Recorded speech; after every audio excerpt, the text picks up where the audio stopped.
Bien-aimés dans l'éternel, shalom, soyez bénis par le nom de Jésus. Nous nous retrouvons encore aujourd'hui.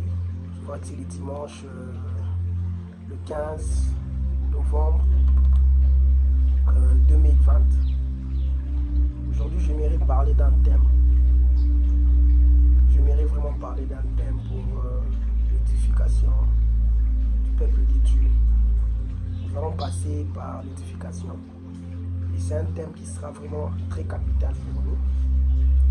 Et même quand j'ai préparé le message sur ce thème, je me disais, Seigneur, mets les mots qui conviendront pour que le message soit clair et précis et que les gens comprennent ce qui est très important dans le message.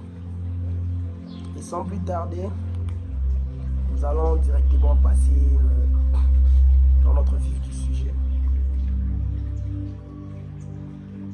Le message d'aujourd'hui est intitulé « La repentance ».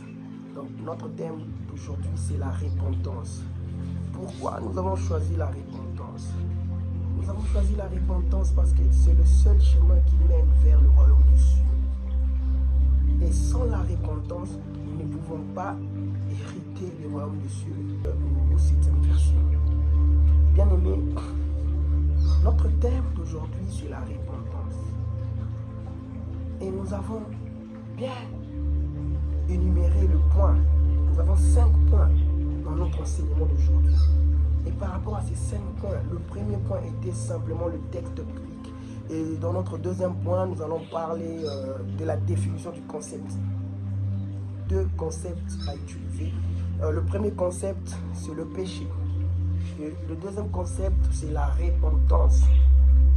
Nous ne pouvons pas dissocier ces 2 concepts parce que c'est le péché qui nous pousse à la repentance. Et sans pour autant tarder, nous allons essayer de définir la repentance.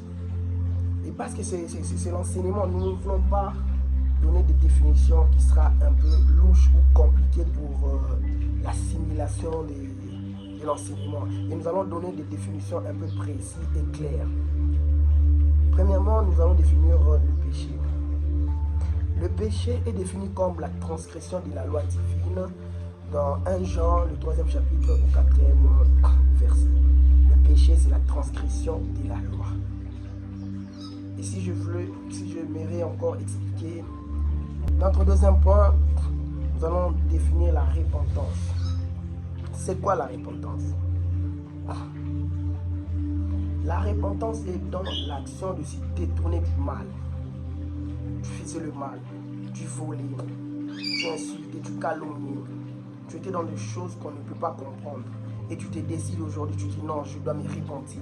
Et la repentance, c'est se détourner. Tu mets le dos, tu tournes ton dos à tout ce qui est mal, tout ce qui était un gain auparavant. Le gain dans le mal, la corruption, tout ce qui est mal. Et quand tu te répands, tu te détournes de tous ces mal. Alors que le mal n'est d'autre que synonyme du péché. C'est pourquoi je vous avais dit que nous ne pouvons pas dissocier les 2 concepts. Le message d'aujourd'hui est plus axé sur la repentance et nous ne pouvons pas parler de la repentance sans pourtant parler du péché. Autant tarder, nous allons parler de notre 3e point. Le 3e point, c'est le thème. C'est le thème de notre journée. Et nous l'avons défini comme tel. La repentance est le thème central de l'évangile. Parce que la parole de Dieu enseigne que la repentance consiste à se détourner de tous ces péchés et de plaisirs trompeurs. Et cela est nécessaire avant que toute personne puisse réellement manifester une foi en Christ. Donc, avant de manifester une foi en Christ, il faut passer par la repentance. Tu ne peux pas dire que tu t'es repenti si la manifestation. Bien aimé, la repentance doit être enseignée à tous, car c'est le seul chemin qui mène au royaume des cieux. Il n'y a pas 4-5 chemins qui peuvent te ramener dans le royaume des cieux, à part la repentance. Et alors nous sommes obligés de passer par la repentance, hériter le royaume des cieux. Amen. Et à chaque fois que tu pries, il n'y a pas accomplissement de tes demandes. Tu demandes des choses qui n'arrivent pas et tu persévères. Et même quand ça n'arrive pas, tu persévères et tu crois qu'un jour ça viendra. Bien aimé, ça ne peut pas venir si tu es dans le péché. Bien aimé, ça ne peut pas venir si tu ne t'es pas encore repenti. Commence d'abord par la repentance. Et quand il y a la repentance, il y a l'exaucement de tes prières. Dieu va exaucer tes prières si tu t'es repenti. Là où il y a la repentance, il y a l'Esprit de Dieu, il y a le Saint-Esprit. Une génération, tu sacrifies une génération à cause du péché. Le péché que tu fais aujourd'hui, c'est un péché que tu le fais personnellement. Et demain, il y a une génération qui sera sacrifiée. Et demain, il y a une génération qui sera dans l'emprise du mal que toi tu as commis aujourd'hui. Bien aimé, le péché, c'est le charge. Celui qui pêche, il a beaucoup de charge en lui. Dans la repentance, il y a la sanctification par le sang de Jésus. Tu dois être sanctifié. Tu dois passer par la sanctification. Pour être sûr, pour être vraiment sûr qu'il y a la repentance, il y a la sanctification du corps par le moyen du sang. Par le moyen du sang, pas le sang de ton père, pas par moyen du sang, je ne sais pas, d'un animal, mais seul par moyen du sang de Jésus-Christ. Oh, le nom de l'Éternel. Dans Hébreu, le 9e chapitre, le 22e verset, la Bible nous dit, nous allons lire, et presque tout d'après la loi est purifié avec du sang. Et sans effusion de sang, il n'y a pas de pardon.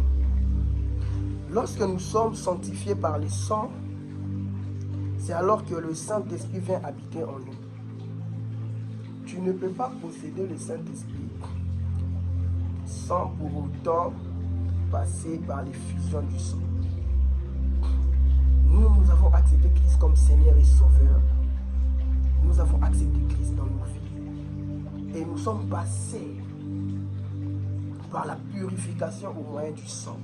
Le sang de l'agneau, le sang de Jésus. Nous allons parler de nos 4 étapes d'une repentance. Nous ne pouvons pas parler de la repentance sans pour autant passer par ces 4 étapes. La première, c'est la prise de conscience. Tu dois prendre conscience que c'est que tu fais du mal. Après avoir volé, après avoir fait quelque chose qui n'est pas bon, parce que je ne peux pas citer, il y a beaucoup de choses, tout ce qui englobe le mal. Et la prise de conscience, c'est réaliser que c'est que tu as fait du mal. Ça fait partie des étapes de la repentance. Et le deuxième, ce n'est d'autre que le regret. Quand tu es là, tu fais le mal, tu prends la conscience et tu regrettes, tu dis Seigneur, je regrette d'avoir tué, je regrette d'avoir offensé. Seigneur, pardon, je regrette. Seigneur, pourquoi je fais ça? Je ne pouvais pas.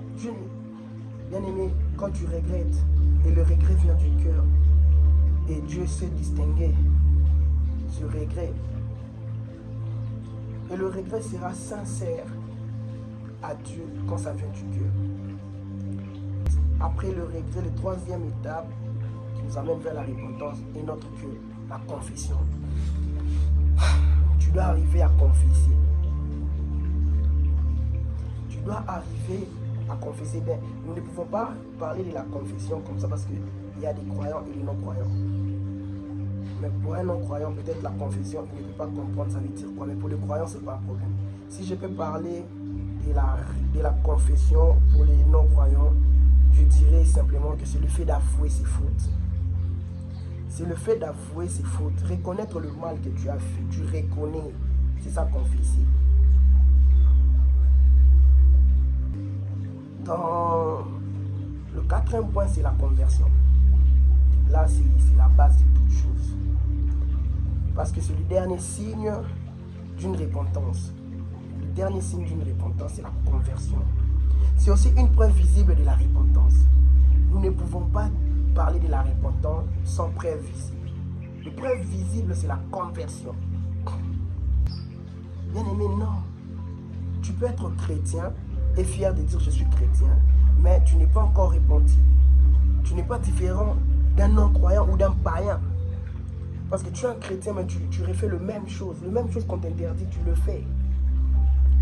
Et tu passes que par la confession, tu confesses le mal que tu fais, mais tu ne te convertis pas. Dans la conversion, nous voyons le changement de comportement. On confesse le même péché chaque jour. Je veux dire à une personne aujourd'hui, pour parler de la repentance, on est obligé de passer par la prise de conscience, le regret, la confession. Et le point majeur, c'est la conversion, parce que la conversion, c'est le changement de comportement. Dans Matthieu, le chapitre 15, au 13e verset, la Bible nous dit, mais il leur répondit, toute plante que mon Père céleste n'a point plantée sera déracinée. Ces plantes, la conversion est quelque chose de très important pour nous tous. Pour celui qui est croyant et pour le non-croyant qui veut faire un pas, vers le Christ. Il faut passer par la prise de conscience, le regret, la confession et la conversion. En conclusion, pour ne pas prendre trop de temps, pour finir, nous comprenons que pour hériter le royaume des cieux, nous devons passer par la repentance. Car la repentance est comme un passeport. La repentance est comme un passeport. Et ce passeport doit être siglé par un visa. Et le visa dont nous parlons, le visa par excellence dont nous faisons allusion aujourd'hui, ce n'est d'autre que le Saint-Esprit. Passer par la repentance. Et après la repentance, il y a la fusion du sang, la sanctification par le sang de Jésus-Christ. Et quand tu es sanctifié par le sang de Jésus-Christ, tu as foi en Christ. Et quand tu as foi en Christ, il y a une grâce qui t'est donnée. Il y a la grâce qu'on va te donner. Cette grâce, c'est le Saint-Esprit qui est en toi. La Bible déclare, ne savez-vous pas que vos corps sont le temple du Saint-Esprit? Et ton corps à toi, après cette repentance, devient le temple du Saint-Esprit. Et là où est le temple du Saint-Esprit, il n'y a pas le mal, il n'y a que le bien. Le bien domine sur le mal. Aujourd'hui, le thème était la repentance. Notre thème d'aujourd'hui n'était donc que la repentance. Commencez par vous repentir.